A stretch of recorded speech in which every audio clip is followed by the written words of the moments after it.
Welcome to Search for Signs. My name is Gary Willing. If this information interests you, please press the like and subscribe button and press the bell for notifications. Yes, indeedy. It is July the 2nd, and I hope you are having as fantastic a day as I am having at this moment in time. All right.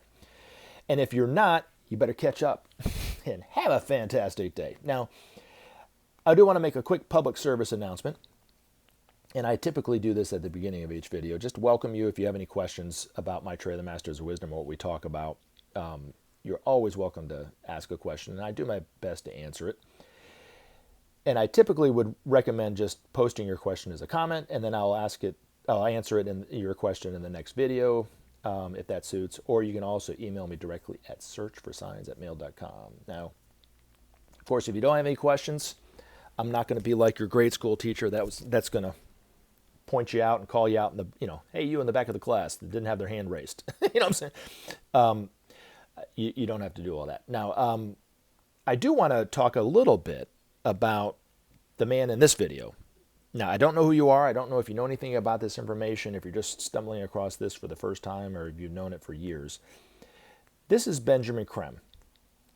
And who Benjamin Creme was, he died recently in 2016. He's quite an extraordinary man, but he was the spearhead for this information.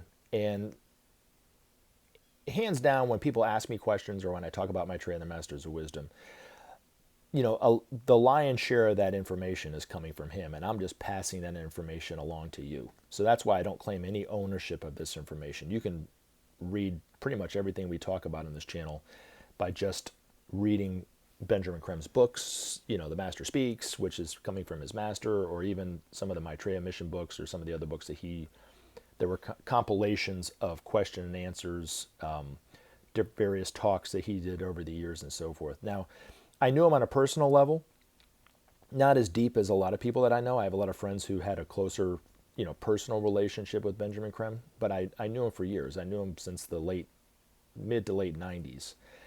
Saw him about once a year. There was a few years where I actually saw him a couple times a year.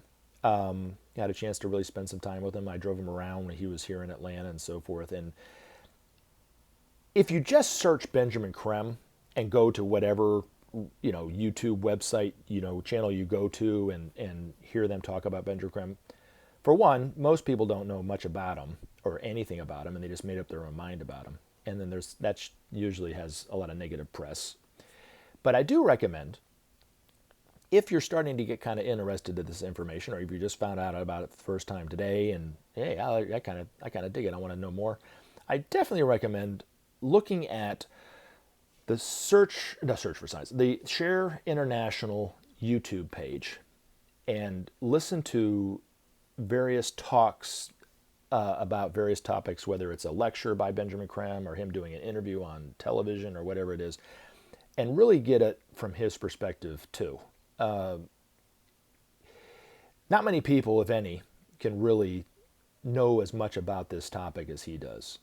Now, he was an artist by trade, and he had, somewhat of a reputation as a professional artist in London before he started talking about this, and basically sacrificed and gave most of his painting career up for getting this information out there, and this became his life. But from what I knew of Benjamin Creme, he worked tirelessly, hours after hours after hours on this information. He was very generous with his time. He was honest, but that doesn't necessarily mean you like what he would say, because a lot of times what he would say would be different, very different than what you wanted him to say, which I have to say that I've experienced that myself. And this, like I said, this look that he's giving the photographer in this photo, I had that same look. I had, he'd given me that same look many, many, many times. And it almost looks kind of like a look of disapproval, but yet quite, a loving look at the same time. You can't quite tell, But, as much bad press as he gets today, and it's coming from people that don't know anything about what they're talking about. And I think and I know really in the future, people will have a much different perspective of the man. But he was wise, he was funny, he was genuine. I'm not trying to convince you on this, I'm just giving you my side of things. But when he's speaking, the way he was on stage, the way he was talking, it was the exact same way that he was every single time I saw him in private. It didn't change whatsoever. And so he didn't put on a facade for the cameras and the mics when he was doing lectures than he would be doing if you just saw him sitting down eating lunch at the conference in San Francisco like I did. He was not any different. Now, I didn't realize it. I mean, I knew I was fortunate to have somewhat access to him and his information and who he was as a person and his insights on things. But after he died, I didn't realize how sorely he was missed in my life. And I've talked to people who knew him and how we all miss his information and who he was as a person. And I would love to get his insights on what's going on today in terms of the protests and the coronavirus and, of course, the massive unemployment and what's going on with I have an idea what he would be talking about with that, but in terms of the what's going to happen around the bend with the coronavirus and so forth, I would love to hear what he has to say about it. Now, he was approached by someone who told him that he was being given messages that were bouncing off him by one of the masters, who ended up, we don't know his name yet, but it's just known as the master or the master of Benjamin Creme, or Benjamin Creme's master, however you want to call it. He, at the time, didn't believe it, but the guy insisted and said, no, you are, and it's bouncing off you, and if you do such and such, he never was able to say what it was.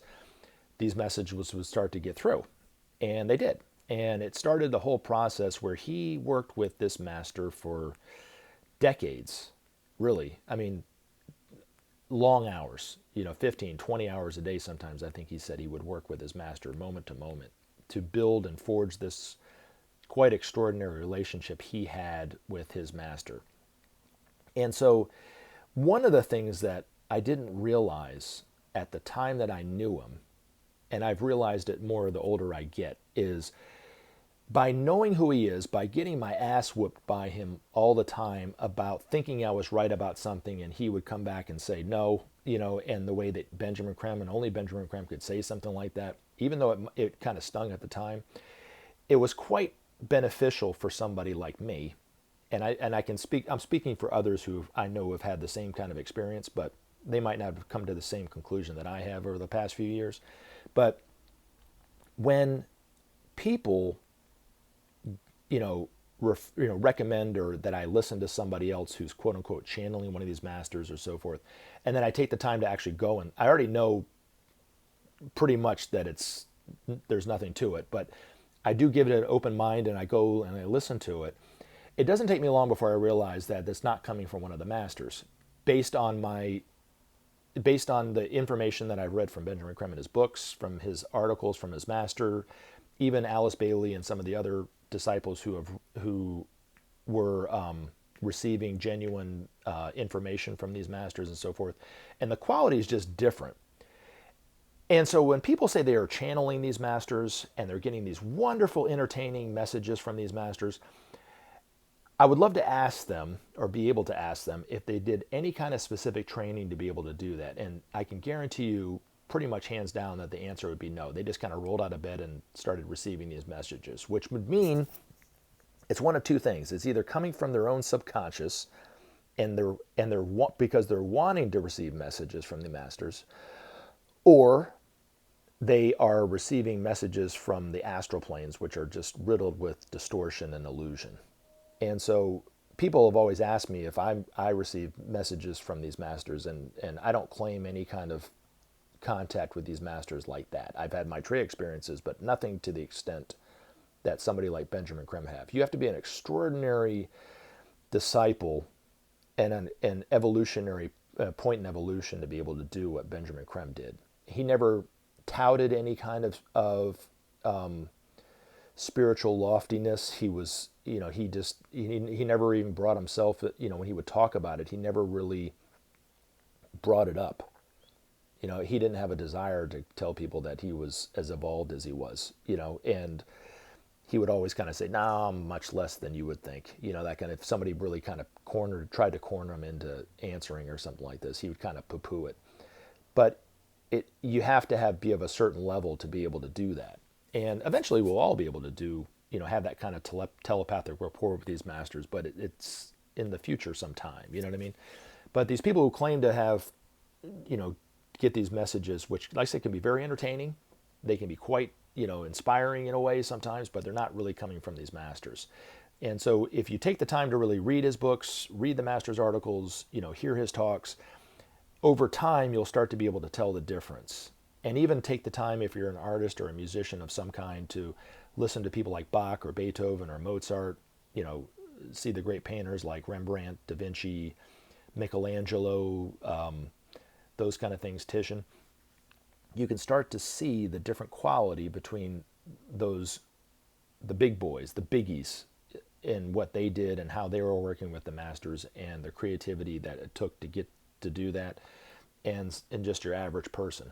And you can really, like I said, you really can kind of see it. So I'm saying all that to say, hopefully it'll help those of us who are interested in this information to be able to tell the difference between authentic messages coming from the masters and those coming from people who think or say that they are. And there is a difference. So anyway, hopefully that helps. All right, now let's get on into it. First question comes from my seemingly quite impatient friend from Iraq, Abdullah. Why does Maitreya not come tomorrow, I guess that was yesterday, to mark the end of the first half of 2020 and the beginning of the new half year? Abdullah, like so many other people, and like all of us really, we don't understand the laws that it took just to get Maitreya to be on TV the way that he is, let alone to come out and declare himself before the world. And as much as we would all like it, and as much as you would love for him to be able to just show up on the day that you want him to show up, it's probably not going to happen that way. I'm just setting it up for you like that. I don't have any kind of date for when he's going to start to declare, when he will declare himself before the world. Maitreya knows, but a lot of it's dependent upon humanity even responding to the first phase of the way that he's teaching us. He is on TV speaking in incognito for several reasons, but one of the, a couple of reasons why, really, just to kind of summarize it, is so that, for one, we are not looking at him as a Messiah figure. We're just taking the sanity and the simplicity, simplistic genius of his solutions, like, without sharing there can be no justice, without justice there could be no peace, and without peace there could be no future. And I say simplistic genius, but really the truth behind his suggestions for helping us solve our problems, really. Take it to heart for us and want it for our world, what he's advocating, and not because it's coming from somebody that we think might be Maitreya. Now, don't look for Maitreya to declare himself before the day of declaration, because it's not going to happen. Don't look for, I would say, even though I know of a couple people who think that they recognized him on TV, and maybe they did, maybe they didn't, it doesn't mean that Maitreya is not on TV. It just means that we haven't been able to pick up on it, and so he could very well be a semi to well-known personality on TV. But because the reporters aren't asking him the questions to bring about the fact that he is Maitreya to the point that he might not want to, or whatever, however it is, or however it's working out, nobody really is recognizing him yet. It will happen. So I know, Abdullah, you can be quite impatient about it, but I'm just telling you, just relax, man. It's okay. So hopefully that answers that question. Now, and as this man, Benjamin Creme, would say, don't even look for him on TV. So, all right. Next question comes from Flip and Photos. Odds Maitreya is of my Mayan ancestry. Flip and Photos, I would say the odds are probably not very good. The reason why is because Maitreya is actually in a self-created body called a Mahavarupa, and he created that body not long before he actually left his abode 17,500 feet up in the Himalayas and entered London. Now, this body that he created is strong and resistant enough to be at our low level, but yet sensitive enough to bring in all the energies that are coming from somebody like Maitreya the Christ. And the other part of the reason why he created the body the way that he did was because of the fact that there are two great avatars that are overshadowing him the same way that somebody like Maitreya would overshadow a disciple like Jesus 2,000 years ago. The first one is the avatar of synthesis, and the second one is the spirit of peace and equilibrium, both having tremendous, profound effects on what we're seeing in the world today, from the sword of cleavage to the divisions that we're seeing temporarily, but eventually will bring about synthesis and cooperation and brotherhood in a way that we can't really fathom right now. But those two great avatars are the effects on all of us without exception really are immeasurable. And it's because his body is sensitive enough to still bring that in, even being at our low level. So, no, he's unfortunately, not unfortunately, but he's not of my ancestry. He's of his own ancestry, really, because it's a one-of-a-kind event, him building that body like that. All right. Zen, you got two posts here. I'm going to read the first one that's more of a statement, just so people can read this, hear it or whatever. Also in a church in Poland, there was a Eucharist, am I saying that right? That turned into a myocardial tissue, heart tissue. It's been studied scientifically and confirmed as actual tissue from a very specific region of the right valve of the heart, where Jesus was speared after his crucifixion. No one can explain it. It boggles the mind, really. One thing about that, Zen, if you could email me at searchforscience@mail.com if there's any kind of YouTube information about this, because I don't know how I would start searching for that. I would love to take a look at it and for myself personally, but then I can, if there's anything to it, I'll post it up on Facebook. Also, the next question you have is, Our Lady of Zeitun is a famous sighting of Mother Mary at a Coptic church in Egypt, seen by Christians, Muslims, Jews, and non-believers alike, who many miraculous healings resulting from the sighting. The apparition occurred over a few days, accompanied by strange lights in the sky, and was widely photographed and filmed by people and media. Does Maitreya or Benjamin Creme say anything on this?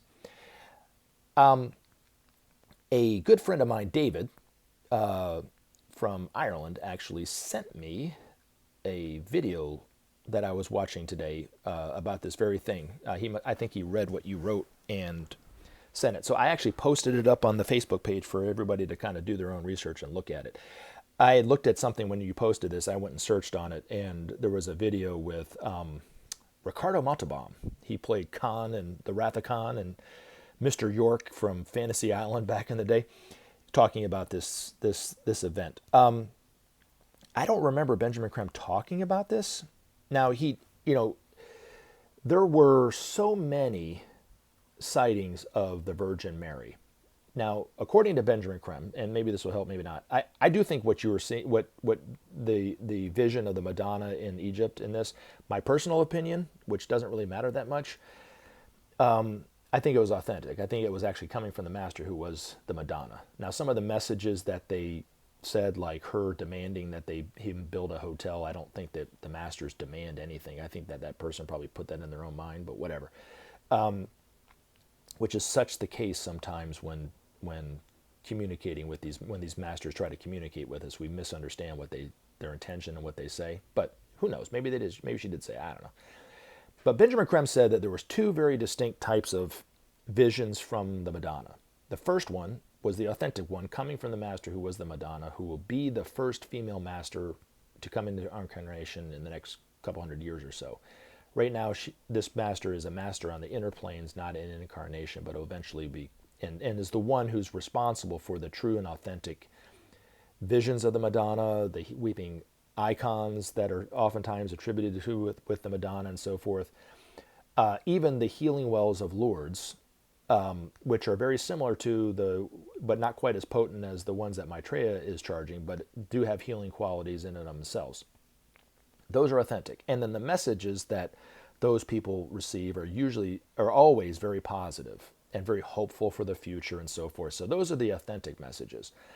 Then there are messages like you don't hear much about it anymore, but there wasn't much to it, but there was a woman who claimed to receive messages from the Virgin Mary. There was visions of the Virgin Mary here in Atlanta, actually on the outside of Atlanta, on the east side. I think it was in Conyers or Covington or something like this. But it's been so long ago, and I haven't really thought about it so much that I've kind of forgotten about it. But there were thousands of people that pilgrimed to Atlanta to go to this little ranch on the outskirts of Atlanta, because this woman was supposedly receiving these messages from the Madonna, and they were all negative about the world was going to end, we were going to destroy ourselves, and Benjamin Creme made it very clear that those were not coming from the Madonna, they were coming from her own subconscious. So you just have to kind of be careful about what is authentic and what isn't, and what is authentic it's as hopeful as Benjamin Creme's Masters articles, and the ones that are negative about the world going to be destroyed and all this stuff is coming from the fear of the person who's actually trying to say that it's actually coming from one of these masters. So, but the master who was the Madonna is a great master, very connected and very concerned about the problems of the world, and is working along with all these other masters, the Master Jesus, the Master Moria, the Master Kudhumi, the Master Rakuzi, and so forth, and Maitreya, of course, to help restore our planet. So anyway, but this master, I always say she, but she's not a she right now, she's a he, but eventually she will be a she, puts these signs out for hope for, those who, feel connection with her. And it kind of segues, I'm going to segue into Benjamin Creme's Masters article that talks very much about this, actually. Signs in abundance. So we can kind of talk about it in terms of what you were talking about, Zen, in terms of the sightings of the Madonna and so forth. So hopefully this helps. And as always, it's always best to read the words coming from this master, internalize it for yourself versus somebody such as myself who doesn't read very well, read it to you. But, like I said, I know most of us don't have his book. So in the meantime, until we get some, this is going to have to do, I guess. Anyway, this one's entitled Signs in Abundance, and it was published in April of 2006. Whenever as now, man is in a quandary, unsure whether to go forward or back, to the left or the right, there emerges an interesting phenomenon. Signs are looked for, even by those who do not believe in signs. Unexplainable happenings are taken seriously and given meaning. Men search for the key that will open the door through which they must go to the future, unsure as yet of what that future may hold for them. The signs that would guide them are there in abundance, but men soon forget the wonders which have been lavished on them for many years. Thus, in the main, men miss the very indications for which they search and for which they beg. The time is soon coming when men will remember the signs and accept them as true portents of the days to come. They will understand them as planned manifestations synchronized with the emergence of Maitreya and his group of masters at this unique time in the history of the world. Many and varied have been these signals to men that something momentous and wonderful is afoot on earth. For those with eyes to see, they have stood as a reminder to man that there are many areas of life that remain unknown and mysterious, that there are laws of which men know but little, and above all, that man is not alone. Soon there are signs.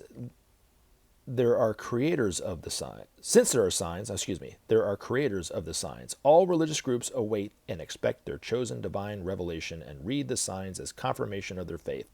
Such confirmation sustains them in perilous times and gives them hope for a better future. In this way, a climate of expectancy and hope is created among many millions and prepares them for the events which now are imminent. Few can deny the signs, although their meaning may be obscure. They quicken the intuition and the imagination of men and open their hearts to the revelation which are to come. From statues which weep and move to light patterns which adorn the fronts of buildings across the world, from shining crosses of light to milk-drinking Hindu gods, the signs are endless.